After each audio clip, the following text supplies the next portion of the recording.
ਮੇਰੀ ਪਤਨੀ ਡਾਕਟਰ ਸੀ ਤੇ ਰੋਜ਼ ਉਸਦੀ ਡਿਊਟੀ ਹੁੰਦੀ ਸੀ। ਅਚਾਨਕ ਮੇਰੇ ਪਤਨੀ ਦੇ ਕੋਲ ਪੈਸਾ ਬਹੁਤ ਆ ਗਿਆ। ਪਤਨੀ ਦਾ ਰਾਜ਼ ਜਾਣਨ ਲਈ ਮੈਂ ਇੱਕ ਦਿਨ ਉਸ ਦੇ ਹਸਪਤਾਲ ਗਿਆ ਤਾਂ ਹਸਪਤਾਲ ਵਿੱਚ ਬਹੁਤ ਛੋਟੇ-ਛੋਟੇ ਬੱਚੇ ਸਨ ਤੇ ਜਦੋਂ ਮੈਂ ਪਤਨੀ ਦੇ ਕਮਰੇ ਵਿੱਚ ਗਿਆ ਤਾਂ ਮੇਰੇ ਤਾਂ ਹੋਸ਼ ਹੀ ਉੱਡ ਗਏ, ਕਿਉਂਕਿ ਮੇਰੀ ਪਤਨੀ 4 ਡਾਕਟਰਾਂ ਨਾਲ ਰਾਤ ਦੇ ਇਸ ਪਹਿਰ ਜੋ ਕੁਝ ਆਪਣੀਆਂ ਅੱਖਾਂ ਨਾਲ ਦੇਖਿਆ, ਉਸ 'ਤੇ ਮੈਂ ਯਕੀਨ ਨਹੀਂ ਹੋ ਰਿਹਾ ਸੀ।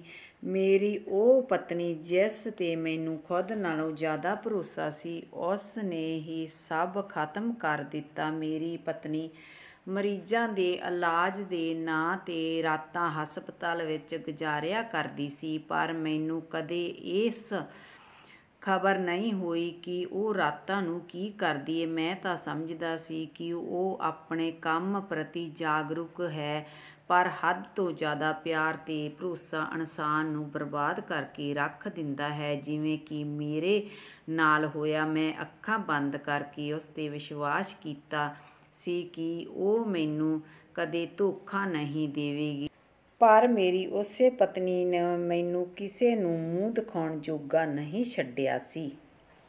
ਯਕੀਨਨ ਉਹ ਬੜੀ ਬੇਸ਼ਰਮ ਸੀ। ਮੈਂ ਉਸ ਬਾਰੇ ਅਜਿਹਾ ਸੋਚ ਵੀ ਨਹੀਂ ਸਕਦਾ ਸੀ ਕਿ ਕਦੇ ਉਹ ਵੀ ਇਸ ਤਰ੍ਹਾਂ ਕਰ ਸਕਦੀ ਹੈ। ਰਾਤਾਂ ਨੂੰ ਹਸਪਤਾਲ ਦੇ ਇੱਕ ਫ਼ੋਨ 'ਤੇ ਭੱਜਣਾ, ਮਰੀਜ਼ਾਂ ਦੇ ਨਾਮ 'ਤੇ ਬੇਚੈਨ ਹੋ ਜਾਣਾ, ਮੇਰੇ ਲੱਖ ਮਨ੍ਹਾਂ 'ਤੇ ਵੀ ਇੱਕ ਵੀ ਛੁੱਟੀ ਨਾ ਕਰਨਾ ਤੇ ਕੁਝ ਮਹੀਨਿਆਂ ਵਿੱਚ ਹੀ ਇੰਨੇ ਪੈਸੇ ਕਮਾ ਲੈਣਾ, ਹਰ ਗੱਲ ਸਮਝ ਆ ਗਈ ਸੀ। ਮੈਂ ਹਸਪਤਾਲ ਦੇ ਬਾਹਰ ਬੈਠਾ ਆਪਣੇ ਪਿਛਲੇ ਸਮੇਂ ਵਿੱਚ ਖੋ ਗਿਆ ਸੀ। ਮੇਰੇ ਤੇ ਸੁਮਨ ਦੇ ਵਿਆਹ ਨੂੰ 3 ਸਾਲ ਹੋਣ ਵਾਲੇ ਸਨ। ਇਹਨਾਂ 3 ਸਾਲਾਂ ਵਿੱਚ ਸਾਡੇ ਕੋਈ ਔਲਾਦ ਨਹੀਂ ਹੋਈ, ਪਰ ਇਸ ਗੱਲ ਦਾ ਮੈਨੂੰ ਕੋਈ ਦੁੱਖ ਨਹੀਂ ਸੀ। ਮੇਰਾ ਮੰਨਣਾ ਸੀ ਕਿ ਇਹ ਉੱਪਰ ਵਾਲੇ ਦੀ ਦੇਣ ਹੈ। ਜਦੋਂ ਰੱਬ ਨੇ ਚਾਹਿਆ ਔਲਾਦ ਹੋ ਜਾਵੇਗੀ। ਮੈਂ ਆਪਣੀ ਪਤਨੀ ਨੂੰ ਬਹੁਤ ਪਿਆਰ ਕਰਦਾ ਸੀ। ਮੈਨੂੰ ਉਸ 'ਤੇ ਮਾਣ ਸੀ। ਦਿਨ ਹੋਵੇ ਜਾਂ ਰਾਤ, ਆਪਣੀ ਡਿਊਟੀ ਤੋਂ ਕਦੇ ਪਿੱਛੇ ਨਹੀਂ ਹਟਦੀ ਸੀ।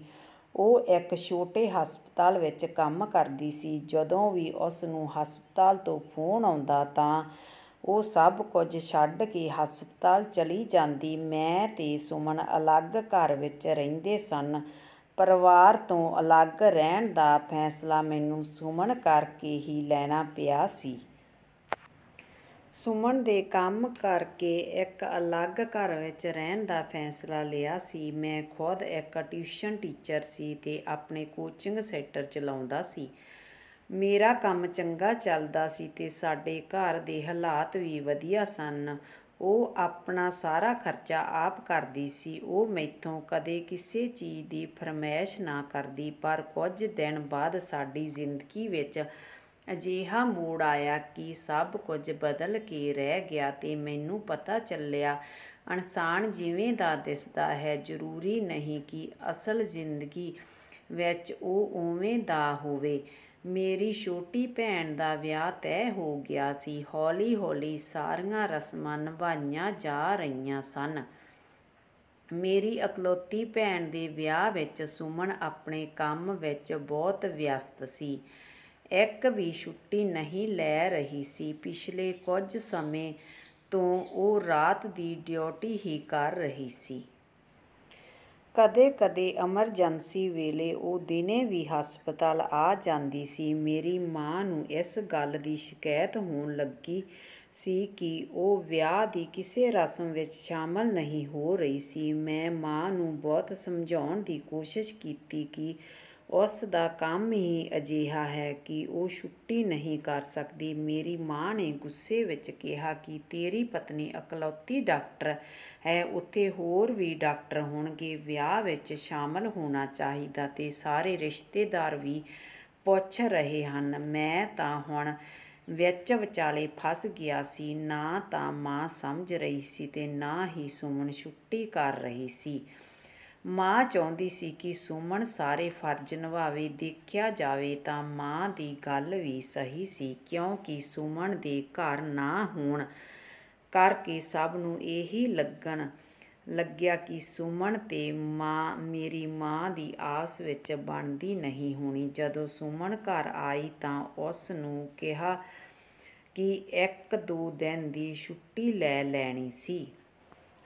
ਮਾਂ ਨੇ ਕਿਹਾ ਹੈ, ਪਰ ਮੇਰੀ ਗੱਲ ਸੁਣਦੇ ਹੀ ਸੁਮਨ ਗੁੱਸੇ ਵਿੱਚ ਕਹਿਣ ਲੱਗੀ, ਮੈਂ ਇੱਕ ਡਾਕਟਰ ਹਾਂ ਤੇ ਹਸਪਤਾਲ ਵਿੱਚ ਮਰੀਜ਼ਾਂ ਨੂੰ ਮੇਰੀ ਜ਼ਰੂਰਤ ਹੁੰਦੀ ਹੈ। ਜੇ ਤੁਸੀਂ ਚਾਹੁੰਦੇ ਹੋ ਕਿ ਮੈਂ ਫਾਲਤੂ ਦੀਆਂ ਰਸਮਾਂ ਲਈ ਕੰਮ ਛੱਡ ਦੇਵਾਂ। ਮੈਨੂੰ ਲੱਗਿਆ ਕਿ ਸੁਮਨ ਵੀ ਠੀਕ ਹੀ ਕਹਿ ਰਹੀ ਹੈ। ਹਸਪਤਾਲ ਵਿੱਚ ਉਸ ਦੀ ਜ਼ਰੂਰਤ ਹੁੰਦੀ ਹੈ। ਜਦੋਂ ਉਹ ਆਪ ਬਿਮਾਰ ਹੁੰਦੀ ਹੈ ਉਦੋਂ ਵੀ ਛੁੱਟੀ ਨਹੀਂ ਕਰਦੀ। ਪਰ ਹੁਣ ਮੈਂ ਮਾਂ ਨੂੰ ਕਿਵੇਂ ਸਮਝਾਵਾਂ। ਮੈਨੂੰ ਕਹਿਣ ਲੱਗੀ ਕਿ ਮੈਨੂੰ ਪਤਾ ਹੈ ਕਿ ਤੁਹਾਡੀ ਇਕਲੌਤੀ ਭੈਣ ਦਾ ਵਿਆਹ ਹੈ, ਪਰ ਮੇਰਾ ਕੰਮ ਵੀ ਜ਼ਰੂਰੀ ਹੈ। ਮੈਂ ਛੁੱਟੀ ਨਹੀਂ ਲੈ ਸਕਦੀ। ਮੈਂ ਉਸਦੀ ਮਜਬੂਰੀ ਸਮਝਦੇ ਨੇ ਉਸ ਨੂੰ ਕਿਹਾ ਕਿ ਤੂੰ ਤਸੱਲੀ ਨਾਲ ਆਪਣਾ ਕੰਮ ਕਰ, ਮਾਂ ਨੂੰ ਮੈਂ ਸਮਝਾ ਦੇਵਾਂਗਾ। ਉਹ ਕਹਿਣ ਲੱਗੀ ਕਿ ਮੈਂ ਇੰਨਾ ਪੈਸਾ ਕਮਾਉਣਾ ਚਾਹੁੰਦੀ ਹਾਂ ਕਿ ਮੈਨੂੰ ਕਿਸੇ ਚੀਜ਼ ਲਈ ਤਰਸਣਾ ਨਾ ਪਵੇ। ਸੁਮਨ ਦੀ ਗੱਲ ਮੈਨੂੰ ਅਜੀਬ ਜਿਹੀ ਲੱਗੀ, ਕਿਉਂਕਿ ਸਾਡੇ ਕੋਲ ਤਾਂ ਸਭ ਕੁਝ ਸੀ, ਪਰ ਫਿਰ ਵੀ ਪੈਸਾ ਕਮਾਉਣ ਦੀ ਖੁਆਇਸ਼ ਕਿਉਂ ਕਰ ਰਹੀ ਸੀ। ਮੈਂ ਉਸ ਨੂੰ ਕਿਹਾ ਕਿ ਤੂੰ ਜੋ ਚਾਹੇ ਉਹ ਕਰ, ਬਸ ਵਿਆਹ ਵਾਲੇ ਦਿਨ ਛੁੱਟੀ ਕਰ ਲਵੀਂ, ਬਾਕੀ ਦਿਨ ਮੈਂ ਮਾਂ ਨੂੰ ਸਮਝਾ ਦੇਵਾਂਗਾ। ਪਰ ਵਿਆਹ ਵਾਲੇ ਦਿਨ ਸਭ ਕੁਝ ਬਦਲ ਗਿਆ। ਮੇਰੀ ਮਾਂ ਦਾ ਮੂਡ ਬਹੁਤ ਖਰਾਬ ਸੀ। ਆਪਣੀ ਪਸੰਦ ਦੀ ਕੁੜੀ ਨਾਲ ਵਿਆਹ ਕਰਨ ਕਰਕੇ ਮਾਂ ਤਾਂ ਪਹਿਲਾਂ ਹੀ ਮੈਥੋਂ ਨਾਰਾਜ਼ ਸੀ, ਉੱਤੋਂ ਸੁਮਨ ਦਾ ਰਵੱਈਆ ਬਲਦੀ ਤੇ ਤੇਲ ਪਾਉਣ ਦਾ ਕੰਮ ਕਰ ਰਿਹਾ ਸੀ। ਮਾਂ ਹਰ ਗੱਲ 'ਤੇ ਮੈਨੂੰ ਸੁਣਾਉਂਦੀ ਕਿ ਚੰਗਾ ਹੁੰਦਾ ਜੇ ਤੂੰ ਘਰੇਲੂ ਕੁੜੀ ਨਾਲ ਵਿਆਹ ਕਰਵਾ ਲੈਂਦਾ, ਘੱਟੋ ਘੱਟ ਮੈਨੂੰ ਤਾਂ ਸਮਾਂ ਦਿੰਦੀ। ਸਾਰੀ ਰਾਤ ਹਸਪਤਾਲ ਵਿੱਚ ਗੁਜ਼ਰ ਦਿੰਦੀ ਏ। ਹੁਣ ਤੱਕ ਕੋਈ ਬੱਚਾ ਵੀ ਨਹੀਂ ਹੋਇਆ। ਮੈਂ ਖਾਮੋਸ਼ੀ ਨਾਲ ਮਾਂ ਦੀਆਂ ਗੱਲਾਂ ਸੁਣ ਰਿਹਾ ਸੀ। ਸੁਮਨ ਅੱਜ ਘਰ ਹੀ ਸੀ, ਵਿਆਹ ਦੀ ਤਿਆਰੀ ਕਰ ਰਹੀ ਸੀ, ਪਰ ਪੈਲਸ ਨੂੰ ਜਾਣ ਹੀ ਲੱਗੇ ਸੀ ਕਿ ਸੁਮਨ ਨੂੰ ਫੋਨ ਆਇਆ ਕਿ ਹਸਪਤਾਲ ਵਿੱਚ ਐਮਰਜੈਂਸੀ ਹੈ। ਸੁਮਨ ਉਹਨਾਂ ਨੂੰ ਨਾ ਆਉਣ ਬਾਰੇ ਕਹਿ ਰਹੀ ਸੀ, ਪਰ ਨਾ ਜਾਣੇ ਅੱਗਿਓਂ ਉਸ ਨੂੰ ਅਜਿਹਾ ਕਿਹਾ ਕਿ ਉਸ ਨੇ ਕਿਹਾ ਠੀਕ ਹੈ ਕਹਿ ਕੇ ਫੋਨ ਕੱਟ ਦਿੱਤਾ। ਉਹ ਕਹਿਣ ਲੱਗੀ, ਮਜਬੂਰੀ ਹੈ, ਕੁਝ ਦੇਰ ਲਈ ਹਸਪਤਾਲ ਜਾਣਾ ਪਵੇਗਾ। ਉਸ ਦੀ ਗੱਲ ਸੁਣ ਕੇ ਮੈਨੂੰ ਗੁੱਸਾ ਆ ਗਿਆ। ਮੈਂ ਕਿਹਾ, ਹਸਪਤਾਲ ਦੇ ਹੋਰ ਸਾਰੇ ਡਾਕਟਰ ਮਰ ਗਏ ਹਨ, ਜੋ ਤੈਨੂੰ ਹੀ ਜਾਣਾ ਪੈਣਾ। ਤੂੰ ਸਾਫ਼ ਮਨਾ ਕਰ ਦਿੰਦੀ ਤਾਂ ਉਹ ਰੋਣ ਲੱਗੀ ਕਿ ਮੇਰਾ ਮਰੀਜ਼ ਹੈ, ਉਸ ਦੀ ਹਿਸਟਰੀ ਮੈਨੂੰ ਹੀ ਪਤਾ ਹੈ, ਇਸ ਲਈ ਮੇਰਾ ਜਾਣਾ ਜ਼ਰੂਰੀ ਹੈ। ਤੁਸੀਂ ਘਰ ਵਾਲੇ ਨੂੰ ਥੋੜ੍ਹਾ ਸਮਾਂ ਹੋਰ ਬਹਾਨਾ ਬਣਾ ਦਿਓ। ਨਾ ਚਾਹੁੰਦੇ ਹੋਏ ਵੀ ਮੈਂ ਸੁਮਨ ਨੂੰ ਹਸਪਤਾਲ ਦੇ ਬਾਹਰ ਛੱਡ ਆਇਆ ਤੇ ਕਿਹਾ ਕਿ ਛੇਤੀ ਕੰਮ ਖ਼ਤਮ ਕਰਕੇ ਆ ਜਾਵੀਂ। ਮੈਂ ਪਹੁੰਚਿਆ ਤਾਂ ਸਾਰੇ ਮਹਿਮਾਨ ਆ ਚੁੱਕੇ ਸਨ। ਮਾਂ ਮੈਨੂੰ ਸੁਮਨ ਬਾਰੇ ਪੁੱਛਣ ਲੱਗੀ ਤਾਂ ਮੈਂ ਕਿਹਾ ਉਹ ਪਾਰਲਰ ਗਈ, ਥੋੜ੍ਹਾ ਟਾਈਮ ਲੱਗੇਗਾ, ਬਰਾਤ ਆ ਗਈ ਸੀ। ਮੈਂ ਸੁਮਨ ਨੂੰ ਕਈ ਵਾਰ ਫੋਨ ਕੀਤਾ ਪਰ ਉਸਨੇ ਫੋਨ ਨਾ ਚੱਕਿਆ। ਮਾਂ ਵਾਰ-ਵਾਰ ਮੇਰੇ ਵੱਲ ਸਵਾਲੀਆ ਨਜ਼ਰ ਨਾਲ ਦੇਖ ਰਹੀ ਸੀ। ਮਹਿਮਾਨ ਵੀ ਮਨ ਆਈਆਂ ਗੱਲਾਂ ਕਰਨ ਲੱਗੇ। ਮੇਰੀ ਭੈਣ ਦੀ ਵਿਦਾਈ ਹੋ ਚੁੱਕੀ ਸੀ। ਮਾਂ ਨੇ ਮੈਨੂੰ ਕਿਹਾ ਕਿ ਅੱਜ ਤੇਰੀ ਪਤਨੀ ਕਰਕੇ ਮੈਨੂੰ ਲੋਕਾਂ ਦੀਆਂ ਗੱਲਾਂ ਸੁਣਨੀਆਂ ਪਈਆਂ। ਇਹ ਹਿਸਾਬ ਨਾਲ ਤਾਂ ਉਹ ਸਾਡੇ ਮਰਨੇ 'ਤੇ ਵੀ ਨਹੀਂ ਆਵੇਗੀ। ਮਾਂ ਦਾ ਗੁੱਸਾ ਬਿਲਕੁਲ ਜਾਇਜ਼ ਸੀ। ਸੱਚ ਤਾਂ ਇਹ ਸੀ ਕਿ ਮੈਨੂੰ ਸੁਮਨ 'ਤੇ ਗੁੱਸਾ ਆ ਰਿਹਾ ਸੀ।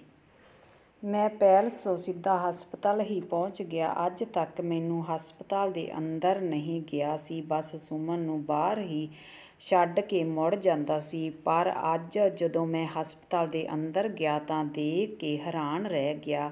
ਇੱਥੇ ਤਾਂ ਬੱਚੇ ਐਡਮਿਟ ਸਨ। ਮੈਂ ਸੁਮਨ ਨੂੰ ਇੱਕ ਕਮਰੇ ਵਿੱਚ ਜਾਂਦਾ ਦੇਖਿਆ, ਇਸ ਲਈ ਉਸ ਨੂੰ ਲੱਭਣ ਵਿੱਚ ਜ਼ਿਆਦਾ ਸਮਾਂ ਨਾ ਲੱਗਿਆ। ਮੈਂ ਵੀ ਉੱਥੇ ਉਸ ਦੇ ਪਿੱਛੇ ਹੀ ਉਸ ਕਮਰੇ ਵੱਲ ਚਲਿਆ ਗਿਆ, ਪਰ ਕਮਰੇ ਅੰਦਰ ਜੋ ਮੰਜ਼ਰ ਦੇਖਿਆ ਤਾਂ ਮੇਰਾ ਦਿਲ ਦਹਿਲ ਗਿਆ। ਕਮਰੇ ਵਿੱਚ ਸੁਮਨ ਇਕੱਲੀ ਨਹੀਂ, ਉਸ ਨਾਲ 4 ਮਰਦ ਵੀ ਸਨ।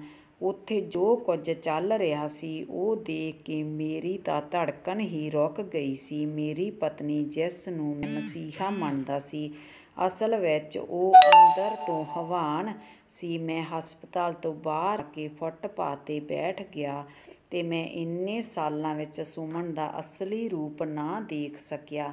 ਮੈਨੂੰ ਉਸ ਨਾਲ ਨਫ਼ਰਤ ਹੋਣ ਲੱਗੀ, ਪਰ ਨਾਲ-ਨਾਲ ਅਫ਼ਸੋਸ ਵੀ ਹੋ ਰਿਹਾ ਸੀ ਕਿ ਮੈਂ ਸੁਮਨ ਦਾ ਅਸਲੀ ਚਿਹਰਾ ਪਹਿਚਾਣ ਨਾ ਸਕਿਆ। ਉਸ ਦੀ ਖਾਤਰ ਮੈਂ ਆਪਣੀ ਮਾਂ ਨੂੰ ਵੀ ਨਾਰਾਜ਼ ਕਰ ਲਿਆ ਸੀ। ਮੈਂ ਤਾਂ ਉਸ ਨੂੰ ਬਹੁਤ ਪਿਆਰ ਕਰਦਾ ਸੀ, ਪਰ ਉਸ ਦੀ ਸੱਚਾਈ ਜਾਣਨ ਤੋਂ ਬਾਅਦ ਮੈਨੂੰ ਉਸ ਨਾਲ ਨਫ਼ਰਤ ਹੋ ਚੁੱਕੀ ਸੀ। ਮੈਂ ਇੱਕ ਅਜਿਹੀ ਔਰਤ ਨਾਲ ਜ਼ਿੰਦਗੀ ਗੁਜ਼ਾਰ ਰਿਹਾ ਸੀ ਜੋ ਔਰਤ ਕਹਾਉਣ ਦੇ ਵੀ ਲਾਇਕ ਨਹੀਂ ਸੀ। ਮੈਂ ਜਾਣ ਗਿਆ ਸੀ ਕਿ ਰੱਬ ਨੇ ਮੈਨੂੰ ਔਲਾਦ ਕਿਉਂ ਨਹੀਂ ਦਿੱਤੀ।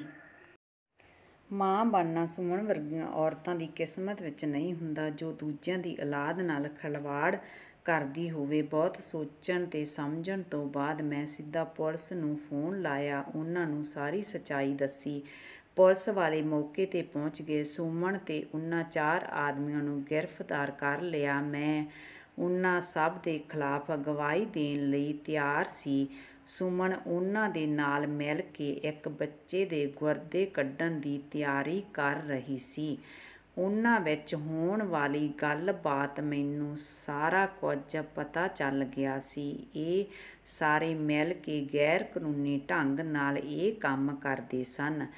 ਇਹ ਗਰੀਬ ਦੇ ਬੱਚੇ ਹੁੰਦੇ ਸਨ। ਹਸਪਤਾਲ ਵਾਲੇ ਮਾਸੂਮ ਬੱਚਿਆਂ ਦੇ ਅੰਗ ਦੀ ਤਸਕਰੀ ਕਰਦੇ ਸਨ। ਸੁਮਨ ਦੇ ਪੈਸੇ ਕਮਾਉਣ ਲਈ ਕਿੰਨਾ ਗਲਤ ਰਸਤਾ ਅਪਣਾਇਆ ਸੀ। ਮੈਂ ਸੁਮਨ ਨੂੰ ਪੁੱਛਿਆ, ਕੀ ਕਮੀ ਸੀ ਸਾਡੇ ਕੋਲ ਜੋ ਤੂੰ ਇਹ ਸਭ ਕੀਤਾ, ਪਰ ਉਸ ਕੋਲ ਕੋਈ ਜਵਾਬ ਨਹੀਂ ਸੀ। ਪੈਸਿਆਂ ਦੇ ਲਾਲਚ ਵਿੱਚ ਕਦੇ-ਕਦੇ ਇਨਸਾਨ ਖੁਦ ਆਪਣੀ ਬਰਬਾਦੀ ਦਾ ਕਾਰਨ ਬਣ ਜਾਂਦਾ ਹੈ। ਜੇ ਮੇਰੀ ਵੀਡੀਓ ਚੰਗੀ ਲੱਗੀ, ਮੇਰੇ ਚੈਨਲ ਨੂੰ ਸਬਸਕ੍ਰਾਈਬ ਕਰਨਾ, ਲਾਈਕ ਕਰਨਾ, ਸ਼ੇਅਰ ਕਰਨਾ। ਧੰਨਵਾਦ ਦੋਸਤੋ।